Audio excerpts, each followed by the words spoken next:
Hello नमस्ते, कैसे हैं आप लोग। स्वागत है हमारे चैनल पे। तो हमारे चैनल पे डेली एमसीक्यू प्रैक्टिस कराई जाती है रात्रि 9 PM पे। तो जो भी स्टूडेंट्स एग्ज़ाम्स की तैयारी कर रहे हैं वो हमारे चैनल पर रिवीजन कर सकते हैं। और साथ ही साथ हमारे चैनल पे 2,500-3 हज़ार लगभग एमसीक्यू हो चुके हैं, तो आप ज्वाइन करके उसे रिवाइज कर सकते हैं। तो क्वेश्चन नंबर फर्स्ट है, यह किसकी युक्ति है कि परिवार वे कारखाने हैं जहां मानव व्यक्तियों का उत्पादन होता है। तो ये किसका स्टेटमेंट है। ए ऑप्शन है MG स्मिथ, सी ऑप्शन है JP मर्डॉक, बी ऑप्शन है DH मॉर्गन, डी ऑप्शन है T पार्सन्स। तो इसका करेक्ट ऑप्शन क्या होगा। तो यह परिवार वे कारखाने हैं जहां मानव व्यक्तियों का उत्पादन होता है। यह किसने कहा है। T Parsons. Question number first का डी ऑप्शन हमारा यहाँ पर करेक्ट हो जाएगा। फिर हम आते हैं क्वेश्चन नंबर 2 पर। क्वेश्चन नंबर 2 हमारा क्या है। सोसाइटी इन इंडिया का लेखक कौन है। ए ऑप्शन है AP बार्नबास, सी ऑप्शन है किंग्सले डेविस, बी ऑप्शन है आंद्रे बेते, डी ऑप्शन है डेविड जी मेंडलबॉम। तो इसका करेक्ट ऑप्शन क्या होगा। तो सोसाइटी इन इंडिया ये बुक किसके द्वारा लिखी गई है। मोस्ट इम्पॉर्टेंट क्वेश्चन है। तो सोसाइटी इन इंडिया बुक लिखा गया है डेविड जी मेंडलबॉम द्वारा। ठीक है। तो क्वेश्चन नंबर 2 का डी ऑप्शन हमारा यहाँ पर क्या हो जाएगा, करेक्ट हो जाएगा। फिर हम आते हैं क्वेश्चन नंबर 3 पर। क्वेश्चन नंबर 3 क्या है। प्राथमिक समूह मानवीय प्रकृति की नर्सरी है, इसका प्रतिपादन किसने किया। 4 ऑप्शन है। ए ऑप्शन है Charles H Cooley, B option है George Herbert Mead, C option है राग डरेंडार, डी ऑप्शन है कार्ल मार्क्स। तो इसका करेक्ट ऑप्शन क्या होगा। तो प्राथमिक समूह मानवीय प्रकृति की नर्सरी है, यह किसने प्रतिपादित किया है। तो इसका करेक्ट ऑप्शन हो जाएगा ए ऑप्शन। ठीक है, चार्ल्स एच कूले इसका करेक्ट ऑप्शन हो जाएगा। क्वेश्चन नंबर 3 का ए ऑप्शन हमारा यहाँ पर क्या है, करेक्ट है। फिर हम आते हैं क्वेश्चन नंबर 4 पर।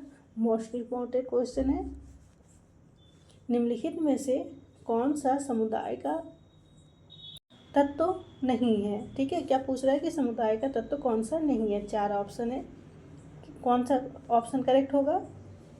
ए ऑप्शन है भूभाग, सी ऑप्शन है सांस्कृतिक वैविध्य, बी ऑप्शन है हम हैं की भावना, डी ऑप्शन है आत्मनिर्भरता। तो समुदाय का तत्व नहीं है, कौन सा करेक्ट ऑप्शन होगा, सांस्कृतिक वैविध्य। ठीक है, तो सांस्कृतिक जो विभिन्नता होती है यह जो है समुदाय का क्या होता है, तत्व नहीं माना जाता। तो क्वेश्चन नंबर 4 का सी ऑप्शन हमारा क्या हो जाएगा, करेक्ट हो जाएगा। फिर हम आते हैं क्वेश्चन नंबर 5 पर। क्वेश्चन नंबर 5 क्या है, निम्नलिखित में से कौन सी समाजीकरण की एजेंसी नहीं है। 4 ऑप्शन है। ए ऑप्शन है परिवार, सी ऑप्शन है समूह पीयर ग्रुप, बी ऑप्शन है स्कूल, डी ऑप्शन है मीडिया। तो इसका करेक्ट ऑप्शन क्या होगा। चारों ऑप्शन में से ये क्वेश्चन है, ये पूछ रहा है कि समाजीकरण की एजेंसी कौन सा नहीं माना जाता है। तो समाजीकरण में परिवार, ये समूह पीयर ग्रुप और स्कूल, ये तीनों की महत्वपूर्ण भूमिका होती है, लेकिन समाजीकरण की एजेंसी में क्या नहीं माना जाता है, मीडिया को। ठीक है, तो क्वेश्चन नंबर 50 का करेक्ट ऑप्शन क्या हो जाएगा, डी ऑप्शन हमारा यहाँ पर करेक्ट हो जाएगा। फिर हम आते हैं क्वेश्चन नंबर 6 पर। Most important question, Karl Marx ने ये डॉट है के बीच वर्ग संघर्ष का जिक्र नहीं किया है। 4 ऑप्शन है। ए ऑप्शन है साधन शास्त्र और साधन विपन्न, बी ऑप्शन है धनी और निर्धन, सी ऑप्शन है बुर्जुआ और प्रोलेटेरियट, डी ऑप्शन है पूंजीवादी और श्रमिक वर्ग। तो इसका करेक्ट ऑप्शन क्या होगा। तो जो कार्ल मार्क्स है इन्होंने वर्ग संघर्ष के बीच जिक्र नहीं किया है। क्या करेक्ट ऑप्शन होगा, धनी और निर्धन वर्ग का। ठीक है, तो क्वेश्चन नंबर 6 का बी ऑप्शन हमारा क्या हो जाएगा, करेक्ट हो जाएगा। फिर हम आते हैं क्वेश्चन नंबर 7 पर। क्वेश्चन नंबर 7 क्या है, पति द्वारा तलाकशुदा पत्नी को दिए जाने वाले अनुरक्षण भत्ते को क्या कहते हैं। 4 ऑप्शन है। ए ऑप्शन है डोवर, बी ऑप्शन है मेहर, सी ऑप्शन निर्वाहरिका, डी ऑप्शन है दुल्हन की कीमत। तो इसका करेक्ट ऑप्शन क्या होगा, पति द्वारा तलाकशुदा पत्नी को दिए जाने वाले अनुरक्षण को क्या कहा जाता है, निर्वाहिका। ठीक है, तो क्वेश्चन नंबर 7 का सी ऑप्शन हमारा यहाँ पर करेक्ट हो जाएगा, मेंटेनेंस जिसको कहा जाता है। ठीक है, फिर क्वेश्चन नंबर 8 पर, प्रतीकात्मक अन्योन्यवाद का सामान्यतः किसे संस्थापक माना जाता है। 4 ऑप्शन है। ए ऑप्शन है हर्बर्ट ब्लूमर, बी ऑप्शन है George Herbert Mead, C option है मैक्स वेबर, डी ऑप्शन है एंथनी गिडेंस। तो तो इसका करेक्ट ऑप्शन क्या हो जाएगा, जो प्रतीकात्मक अन्योन्यवाद का सिद्धांत है, इसके संस्थापक कौन माने जाते हैं। इसका करेक्ट ऑप्शन क्या होगा, करेक्ट ऑप्शन होगा जॉर्ज हर्बर्ट मीड को। ठीक है, तो क्वेश्चन नंबर 8 का बी ऑप्शन हमारा क्या हो जाएगा, करेक्ट। फिर हम आते हैं क्वेश्चन नंबर 9 पर। क्वेश्चन नंबर 9 हमारा क्या है, धर्म, विवाह, परिवार, जाति आदि उदाहरण है। किसके उदाहरण है। ए ऑप्शन है सामाजिक मूल्यों के, बी ऑप्शन है सामाजिक संस्थाओं के, सी ऑप्शन है सामाजिक मानकों के, डी ऑप्शन है समाज के सामाजिक खंडीय खंड के। तो इसका करेक्ट ऑप्शन क्या होगा, जो धर्म, विवाह, परिवार और जाति, यह क्या माना जाता है, ये किस चीज़ के उदाहरण है, ये हैं सामाजिक संस्थाओं के उदाहरण। तो क्वेश्चन नंबर 9 का बी ऑप्शन हमारा क्या हो जाएगा, करेक्ट। फिर हम आते हैं क्वेश्चन नंबर 10 पर। वे प्रक्रिया अथवा नियम जिनका लोगों द्वारा पालन अपेक्षित है उन्हें कहा जाता है। क्या कहा जाता है, मोस्ट इंपॉर्टेंट क्वेश्चन है ये। क्वेश्चन लगातार एग्जाम में पूछे ही जाते हैं। ए ऑप्शन है प्रतिमान, बी ऑप्शन है मूल्य, सी ऑप्शन संस्थाएं, डी ऑप्शन है समूह व्यवहार। तो इसका करेक्ट ऑप्शन क्या होगा, ए ऑप्शन। ठीक है, प्रतिमान वे प्रक्रिया अथवा नियम जिनका लोगों द्वारा पालन क्या करना है, पालन अपेक्षित माना जाता है, तो उसे कहा जाता है प्रतिमान। क्वेश्चन नंबर 10 का ए ऑप्शन हमारा करेक्ट हो जाएगा। फिर हम आते हैं क्वेश्चन नंबर 11 पर। क्वेश्चन नंबर 11 क्या है, निम्नलिखित में से कौन सी हर्बर्ट ब्लूमर की प्रतीकात्मक अन्योन्यवाद का सिद्धांत का लक्षण नहीं है। ठीक है, 4 ऑप्शन है। ए ऑप्शन है समाज का सार अभिनेताओं और क्रियाओं में प्राप्य है, बी ऑप्शन है समाज बृहद संरचना से निर्मित है, सी ऑप्शन है सूक्ष्म प्रक्रियाओं से दीर्घ स्तर की संरचनाओं की उपज होती है, डी ऑप्शन है सामूहिक क्रिया से संयुक्त क्रिया उत्पन्न होती है। तो इसका करेक्ट ऑप्शन क्या होगा, इसका करेक्ट ऑप्शन हो जाएगा समाज क्या है, बृहद संरचना से निर्मित है। ठीक है, यह जो है हर्बर्ट ब्लूमर के प्रतीकात्मक अन्योन्यवाद सिद्धांत का लक्षण नहीं माना जाता है। ठीक है, तो क्वेश्चन नंबर 11 का बी ऑप्शन हमारा क्या हो जाएगा यहाँ पर, करेक्ट। ठीक है,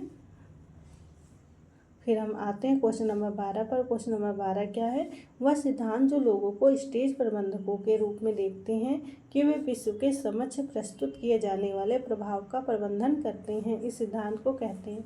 क्या कहा जाता है, ए ऑप्शन है भूमिका सिद्धांत, बी ऑप्शन है नाट्य कला, सी ऑप्शन है स्वदर्पण looking glass self, D option है द्वंद्वात्मक सिद्धांत। तो इसका करेक्ट ऑप्शन क्या होगा, वह सिद्धांत जो लोगों को स्टेज प्रबंधकों के रूप में देखते हैं कि वे विश्व के समक्ष प्रस्तुत किए जाने वाले प्रभाव का प्रबंधन करते हैं, इस सिद्धांत को क्या कहा जाता है, नाट्य कला।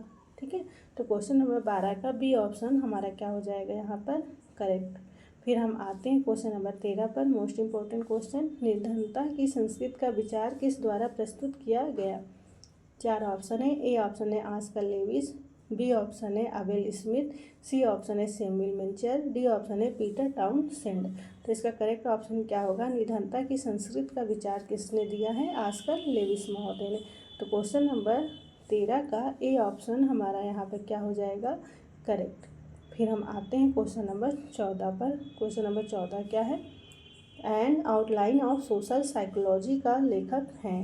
तो 4 ऑप्शन है, क्या करेक्ट ऑप्शन होगा, ए ऑप्शन है C.H. फूले, सी ऑप्शन मुजफ्फर शरीफ, बी ऑप्शन है सिगमंड फ्रायड, डी ऑप्शन है G.H. मीड। तो इसका करेक्ट ऑप्शन क्या होगा, मुजफ्फर शरीफ। ठीक है, ये बुक जो N outline of social psychology book लिखा गया है मुजफ्फर शरीफ द्वारा। क्वेश्चन नंबर 15 क्या है, निम्नलिखित में से कौन सा सामाजिक क्रिया का उदाहरण नहीं है। 4 ऑप्शन है। ए ऑप्शन है बाइसिकल के आपस में टकराने के पश्चात 2 व्यक्ति आपस में लड़ पड़ते, बी ऑप्शन है बाईसाइकिलों के आपस में टकराने के पश्चात 2 व्यक्ति आपस में खेद प्रकट करते हैं, 2 साइकिलिस्ट एक दूसरे की ओर ध्यान दिए बिना अपने मार्ग पर बढ़ रहे हैं, डी ऑप्शन है 2 साइकिलिस्ट प्रतिकूल दिशा से आ रहे हैं और एक दूसरे के मार्ग देने का प्रयास करते हैं। तो सामाजिक क्रिया का क्या पूछ रहा है कि कौन सा एग्जाम्पल नहीं है, तो इसका करेक्ट ऑप्शन क्या होगा, बी ऑप्शन। ठीक है, 2 साइकिलिस्ट एक दूसरे की ओर बिना ध्यान दिए, 1 मिनट, हाँ सी ऑप्शन है ये। ठीक है, 2 साइकिलिस्ट एक दूसरे की ओर ध्यान दिए बिना अपने मार्ग पर बढ़ रहे हैं। ठीक है, यह सामाजिक क्रिया का क्या उदाहरण नहीं है। ठीक है। तो क्वेश्चन नंबर 15 का क्या हो जाएगा करेक्ट ऑप्शन? C option. ठीक है, फिर हम मिलते हैं नेक्स्ट वीडियो में। ठीक है, thanks for watching, thank you.